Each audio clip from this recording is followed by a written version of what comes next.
Welcome to அண்ணம் கைவண்ணம். இன்றைக்கி காளான் 65 தான் எப்படி செய்கிறதுன்னு பார்க்க போகிறோம். இப்போ காளானை வாங்கி அது மேற்தோலை லேசாக உரித்து எடுத்துடணும். அது கருப்பாக அழுக்காக இருக்க மாதிரி இருக்கும். இப்போ அதை உரிச்சிட்டு ரெண்டாக கட் பண்ணி வச்சாச்சு. இப்போ கொஞ்சமாக உப்பு சேர்த்துக்கிடலாம். மஞ்சள் பொடி ஒரு அரை ஸ்பூன் சேர்த்துக்கிடலாம்.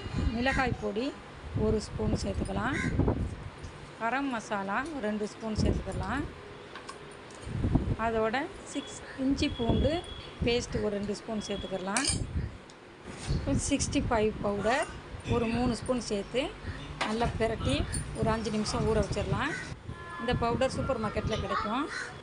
இப்போ 5 நிமிஷம் ஆயிடுச்சு. இப்போ நல்லா ஊறிடுச்சு. இப்போ எண்ணெயை காய வச்சு காளானை எடுத்து போட்டு நல்லா மொறுப்பாக வர வரைக்கும் ஃப்ரை பண்ணிக்கலாம். இப்போ நல்லா ஃப்ரை ஆயிடுச்சு. இப்போ வேறு பிளேட்டுக்கு மாற்றி மல்லி இலை போட்டு நம்ம